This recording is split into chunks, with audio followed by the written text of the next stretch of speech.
Students, आज हम संरक्षी व असंरक्षी बलों के बारे में पढ़ेंगे। Conservative forces and non conservative forces. Conservative forces क्या होते हैं?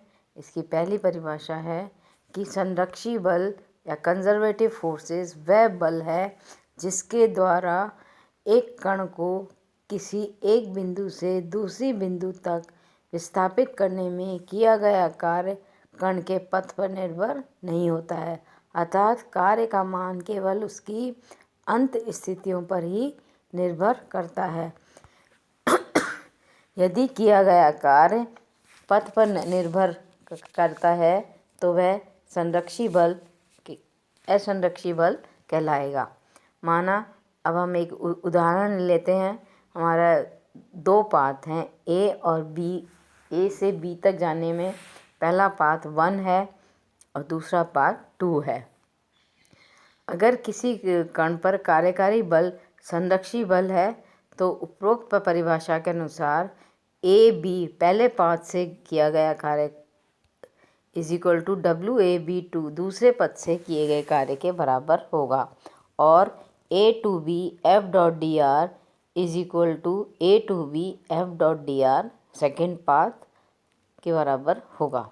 संरक्षी बलों के लिए FWAB1 = WAB2 के बराबर होता है, जबकि असंरक्षी बलों के लिए यह कार्य बराबर नहीं होता, अर्थात WAB1 is not equal to WAB2।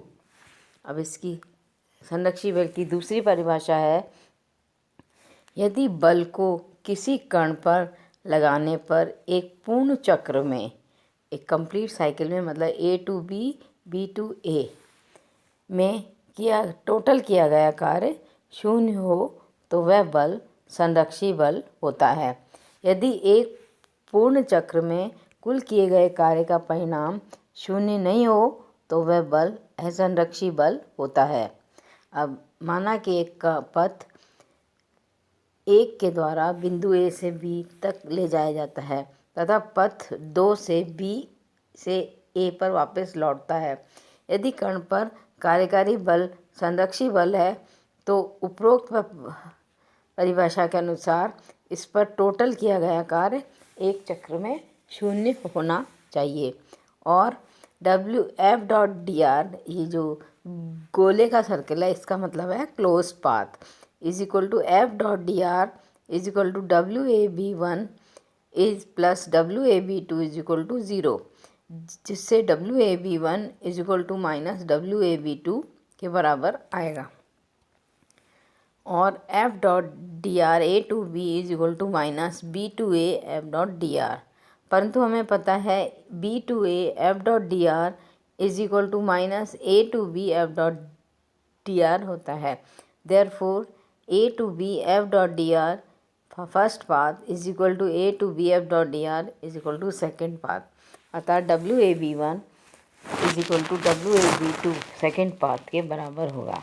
अतः प्रथम और द्वितीय परिभाषाएं वो एक दूसरे के समतुल्य है। असंरक्षी बलों के लिए F.dr टोटल क्लोज पाथ के लिए WAB + WBA is not equal to 0।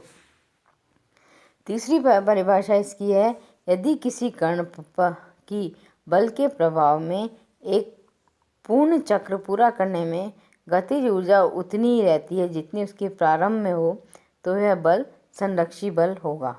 यदि एक पूर्ण चक्र में, अर्थात प्रारंभिक अवस्था में लौट आने पर उसकी गतिज ऊर्जा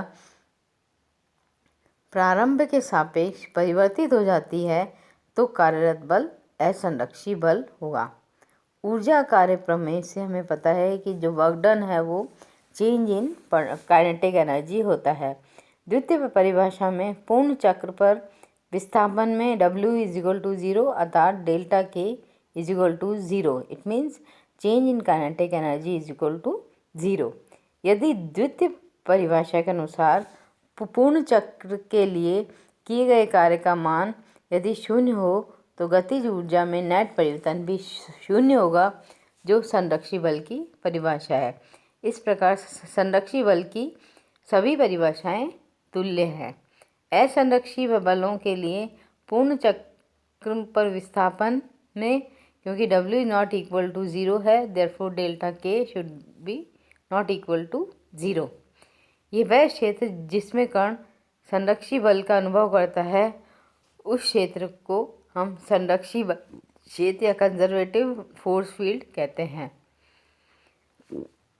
माना m द्रव्यमान का एक गुटका एक द्रव्यमान रहित स्प्रिंग मासलेस स्प्रिंग से एक सिरे से जुड़ा है तथा स्प्रिंग का दूसरा सिरा एक दीवार से जुड़ा हुआ है। स्प्रिंग तथा गुटके का यह निकाय किसी घर्षण रहित चिकने क्षैतिज के तल पर रखा हुआ है। माना गुटके को दीवार की ओर v वेग से गतिमान किया जाता है, जिससे स्प्रिंग में कंप्रेशन या संपीड़न उत्पन्न होता है। लेकिन स्प्रिंग अपनी प्रत्यास्थता के कारण गुटके पर प्रत्यानयन बल लगाती है, जिसके कारण गुटका कुछ दूरी चलने के बाद स्थिर अवस्था में आ जाता है तथा इसकी गतिज ऊर्जा शून्य हो जाती है। अब संपीड़ित स्प्रिंग के विपरीत दिशा में इसकी गति ऊर्जा शून्य होती है। अब इसमें गुटके के विपरीत दिशा में प्रसारित होने के कारण गुटका प्रत्यास्थ बल के अंतर्गत पहले से ही विपरीत दिशा में गतिमान होता है और धीरे धीरे उसकी गतिज ऊर्जा बढ़ती जाती है। जब गुटका अपनी प्रारंभिक स्थिति में पहुंचता है तो उसकी गतिज ऊर्जा प्रारंभिक गतिज ऊर्जा के बराबर हो जाती है। इससे स्पष्ट होता है कि गुटके को स्प्रिंग के संपीड़न से गुटके की को जितनी ऊर्जा कम होती है, स्प्रिंग के प्रसरण में उतनी ही ऊर्जा उसकी वृद्धि होती है। अतः पूर्ण चक्र में गुटके की गतिज ऊर्जा में कोई भी परिवर्तन नहीं होता है। इससे स्पष्ट होता है कि स्प्रिंग का प्रत्यास्थ बल संरक्षी बल होता है।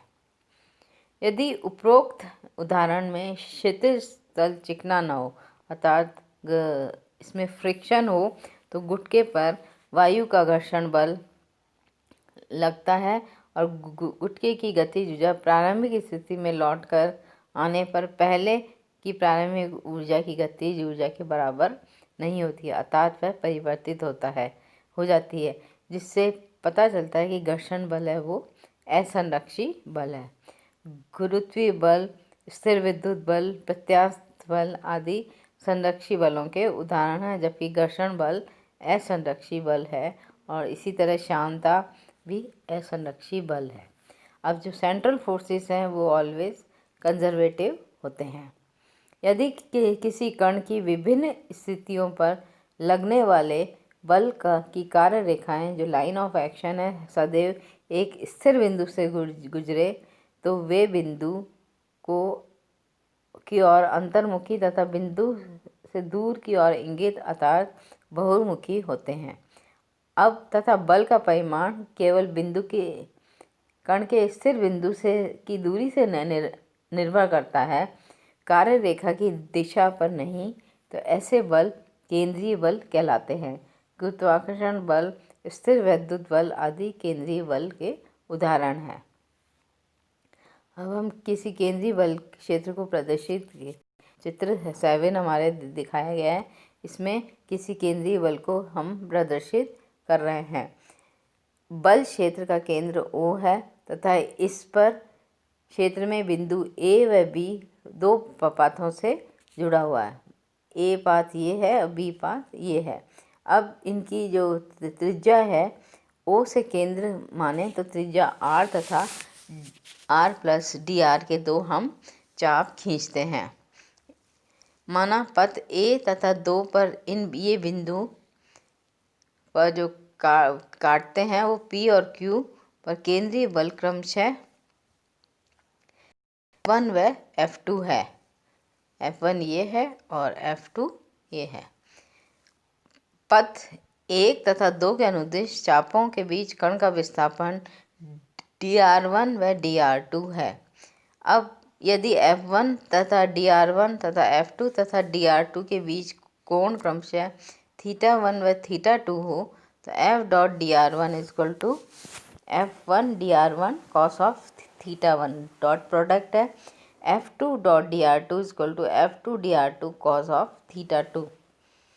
अब इन बिंदु लेकिन बिंदु O से P और Q की दूरियां बराबर है अर्थात R है, इसलिए केंद्रीय बल F1 व F2 बराबर होंगे अर्थात modulus of F1 is equal to F2 और F1 F2 पर dr1 dr2 के प्रक्षेप भी बराबर होंगे क्योंकि ये प्रक्षेप चाप के मध्य अविलंबित दूरी dr को निरूपित करते हैं। therefore dr cos theta one is equal to dr2 cos theta two is equal to dr, जिससे F1 dr1 cos of theta one is equal to F2 dr2 cos of theta two हो जाता है और F1 dot dr1 is equal to F2 dot dr2 के बराबर आता है।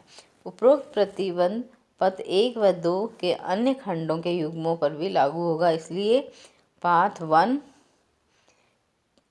व 2 के लिए A to B F1 dot dr equal to A to B F2 dot dr2 path second. इस प्रकार किसी भी पथ के लिए केंद्रीय बल के अंतर्गत किसी कण को एक बिंदु A से दूसरे बिंदु B तक विस्थापित करने में टोटल किया गया कार्य A to B F dot dr पथ पर निर्भर नहीं करता है, अतः यह बल केंद्रीय बल हमेशा संरक्षी बल होते हैं। व्यापक रूप से केंद्रीय बलों के लिए F is equal to K R raise to power minus n की वैल्यू होती है, जैसे गुरुत्वाकर्षण बल F G is equal to G m1 m2 upon r minus two होता है तथा विद्युत बल F E is equal to K Q1 Q2 r minus to के बराबर होगा। अतः किसी बिंदु A जिसका स्थिति सदिश r1 है से बिंदु B तक जिसका स्थिति सदिश r2 है, विस्थापन में टोटल किया गया कार्य r1 to r2 F dot dr is equal to r1 to r2 K r minus n raise to power minus n dr dot dr is equal to K r1 to r2 r minus one dr। Unit vector को vector से multiply dot product किया तो हमें dr प्राप्त हुआ is equal to K r, इसका integration करेंगे तो K r raise to power minus n plus one upon minus n plus one. Therefore plus minus K r2 minus n plus one is equal to r1 n plus one. उपरोक्त कार्य का मान पथ पर निर्भर नहीं है, अतः केवल बिंदुओं की स्थितियों पर निर्भर करता है, अतः ये बल संरक्षी बल कहलाता है।